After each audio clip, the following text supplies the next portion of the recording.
Hello everyone.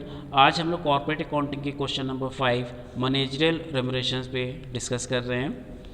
जैसे पहले बताया था कि जब भी मैनेजरियल रेमुनरेशंस का कैलकुलेशन करना होगा तो पहले हमें प्रॉफिट को एडजस्ट करना होता है, उसमें कुछ अमेंडमेंट करने होते हैं और उसके बाद जो प्रॉफिट आता है उस पर मैनेजरियल रेमुनरेशंस का कैलकुलेशंस किया जाता है। तो मैनेजरियल रेमुनरेशंस के कैलकुलेशंस के लिए प्रॉफिट में जो एडजस्टमेंट्स किया जाता है उसमें provision for tax, provision for bad debts, directors remunerations, capital expenditure, ex gratia payment to employee, loss on sales of asset, transfer to reserve, proposed dividend, इस तरह के पॉइंट्स हमें प्लस करने होते हैं। और जो कैपिटल प्रॉफिट अराइज होता है on the sales of assets उसको माइनस करना होता है, उसको लेस करना होता है और उसके बाद जो प्रॉफिट बचता है उस प्रॉफिट पे हमें मैनेजरियल रेमुनरेशंस का कैलकुलेशन करना होता है। तो इस क्वेश्चन में जो प्रॉफिट गिवन है वो है 6,60,000 और एज पर प्रोविज़न हमें यहाँ पे कौन कौन से अकाउंट्स प्लस करने होंगे।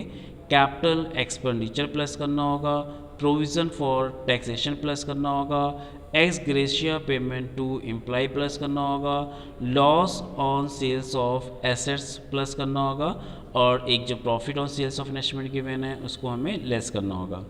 तो देखिए 6,60,000 कैपिटल एक्सपेंडिचर प्लस किया 1,50,000, प्रोविज़न फॉर टैक्स प्लस किया 8 lakh rupees, ex gratia payment to employ 10,000 rupees, loss on sales of asset 20,000 rupees. अब पे प्रॉफिट की वैल्यू वही 16,40,000 और इसमें से जो profit on sales of investment है उसको लेस कर देंगे, उसकी वैल्यू है 60,000। तो अब जो प्रॉफिट आया वो आया 15,80,000 और इस प्रॉफिट पे अब हमें मैनेजरियल रेमुनरेशंस का कैलकुलेशंस करना होगा।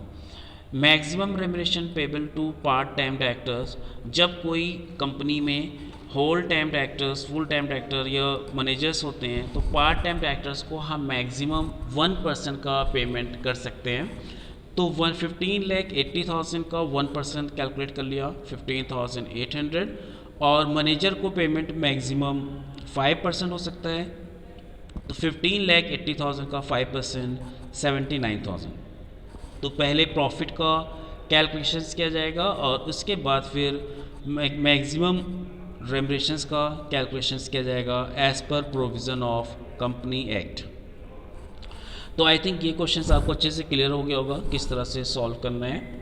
नेक्स्ट वीडियो में नेक्स्ट क्वेश्चन सॉल्व करेंगे और आपने अगर चैनल को सब्सक्राइब नहीं किया है तो चैनल को सब्सक्राइब कर लीजिए एंड शेयर कर लीजिए। Okay bye, have a nice day.